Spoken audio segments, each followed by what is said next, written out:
नमस्कार विद्यार्थियों, आज हम कक्षा 10 संस्कृत में जो नया पाठ्यक्रम जुड़ा है आपके लिए, जो रहेगा संस्कृत शेमुषी पाठ द्वितीय।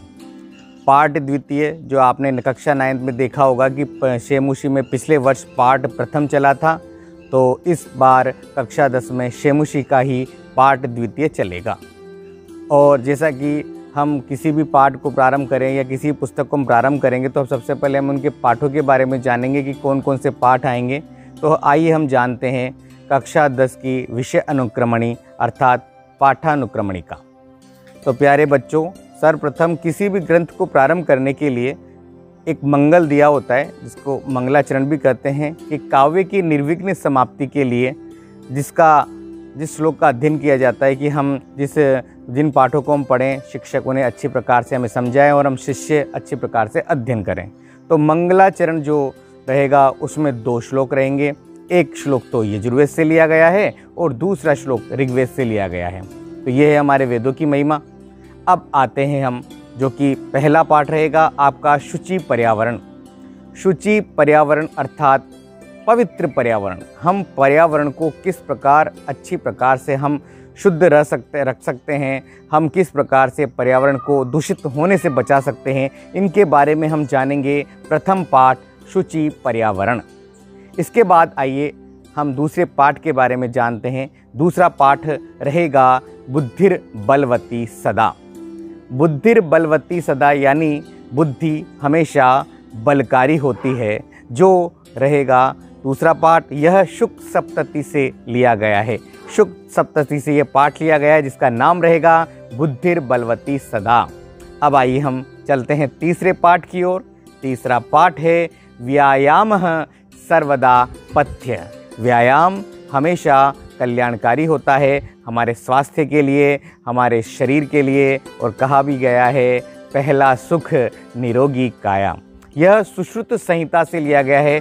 आपने सुना होगा सुश्रुत, आचार्य सुश्रुत, जिन्होंने शल्य क्रिया के बारे में बताया है, उस सुश्रुत संहिता से यह पाठ लिया गया है, जिसका नाम है व्यायामः सर्वदा पथ्यः। अब आइए हम चलते हैं चौथे पाठ की ओर, और जो चौथे पाठ का नाम है वह नाम है शिशु लालनम। बच्चों का दुलार। जो बच्चा होता है, शिशु होता है, 3 वर्ष का होता है लगभग, उस 1, 2, 3 वर्ष तक वो शिशु की अवस्था में रहता है, उससे हम किस प्रकार दुलार करते हैं, यह पाठ पढ़ेंगे हम कक्षा पाठ 4 में। और इसका जो ग्रंथ है वो ग्रंथ है कुंदमाला। कुंदमाला के 5वें अंक से यह लिया गया है। कुंदमाला एक नाटक है जिसके 5वें अंक से लिया गया है शिशु लालनम।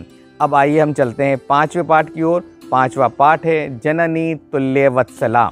जननी अर्थात माता हमें समान रूप से सभी बच्चों को प्यार दुलार देती है। यह पाठ है बहुत महान, जो आप जानते हैं महाभारत, जिसमें 18 पर्व है। 18 पर्वों में से एक पर्व है वन पर्व। वन पर्व से ये लिया गया है। पाठ का नाम है जननी तुल्य वत्सला।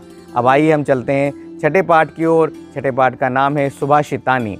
सुभाषितानी आप जानते हैं कि हर जो भी कक्षा 6 है, 7 है, 8 है, 9 है, 10 है, इन सभी में यह इस पाठ का समावेश किया जाता है, जिसका नाम रहता है सुभाषितानी। अच्छे वचन, जिन वचनों से हमारा जीवन सुधर जाए, जिन वचनों से हमारा मन शांत रहे, ऐसा सुभाषितानी पाठ जो सभी कक्षाओं में होता है, इस कक्षा 10 में भी है। श्लोक बदल जाते हैं पर पाठ का नाम रहता है सुभाषितानी। आइए हम चलते हैं 7वें पाठ की ओर। 7वें पाठ का नाम है सौहार्द्य प्रकृति शोभा। सख्य भाव प्रकृति की शोभा है, यानी कि हम अगर प्रकृति से मित्रता का भाव रखते हैं तो प्रकृति भी हमें बहुत कुछ प्रदान करती है। आप देख सकते हैं पीछे भी प्रकृति का एक दृश्य दिखाई दे रहा होगा आपका, जिससे हमारा मन प्रफुल्लित ही होता है। अब आइए चलते हैं हम पाठ 8 की ओर। पाठ 8 का नाम है विचित्र साक्षी, विचित्र गवाह। ये पाठ लिखा गया है ओम प्रकाश जी ठाकुर द्वारा। वास्तव में ये पाठ ऐसा है कि जिसमें बंकिम चंद्र चटर्जी जो एक न्यायाधीश के रूप में हैं और इन्होंने अपना जो फैसला दिया था उसी फैसले को आधार बनाकर श्री ओम प्रकाश जी ठाकुर ने यह पाठ लिखा, जिसका नाम है विचित्र साक्षी। अब आइए हम नवे पाठ की ओर बढ़ते हैं। नवे पाठ का नाम है सूक्तयः। सूक्तियाँ जो कि तमिल भाषा में लिखी गई तिरुकुरल जो कि तिरुवल्लुवर द्वारा लिखित है, यह इसको आधार बनाकर सूक्तियाँ जो कि हम पढ़ेंगे पाठ 9 में। आइए हम 10वें पाठ की ओर अग्रसर होते हैं। 10वें पाठ का नाम है भूकंप विभीषिका, अर्थात भूकंप की भयानकता। भूकंप से हमारे जो पृथ्वी जब हिलती है तो क्या क्या नुकसान होते हैं और उसके बारे में हम जानेंगे। भूकंप विभीषिका। आइए हम 11वें पाठ की ओर बढ़ते हैं।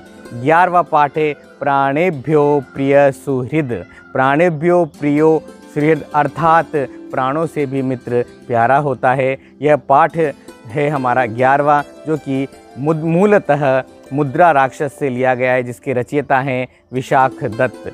तो इसमें देखा है कि किस प्रकार चाणक्य अपनी कूटनीति के द्वारा नंद साम्राज्य को नष्ट करने के लिए राक्षस जो एक मंत्री है उसको अपनी ओर मिला लेता है और मित्र चंदन का वास्ता देकर, इस प्रकार हम कहानी के माध्यम से हम पढ़ेंगे।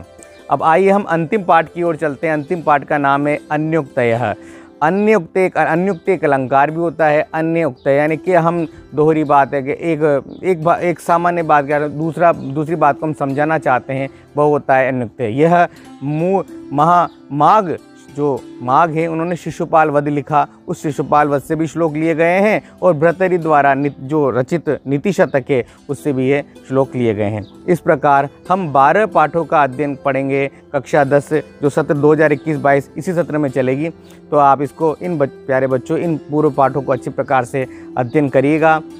तो ये हमारे 12 पाठ थे प्यारे बच्चों। इसके पूर्व मैंने व्याकरण के कक्षा 6 के 7 के 8 के सभी के वीडियोस बनाए हैं, जिनको आप इसी चैनल पर जो खोलिए, इन चैनल को खोलिए और वीडियो लिस्ट या प्ले लिस्ट पर जाके देखेंगे तो आपको सभी को डिजिटल रूप से संस्कृत जो मैंने पढ़ाया है वे आप उसका अध्ययन करें। अगर आपको इससे लाभ पहुंचता है और आपको अच्छा लगता है कि ये मेरा पढ़ाने का तरीका और ये, तो आप इसको लाइक करें न करें मगर शेयर ज़रूर कीजिएगा, जिससे अन्य विद्यार्थियों को लाभ पहुँचे। धन्यवाद। कोरोना है अतः 2 गज की दूरी अपनाएं और मास्क जरूर लगाएं। धन्यवाद। मैं रजनीश आचार्य, केशराय पाटन, जिला बूंदी, राजस्थान। हरिओम।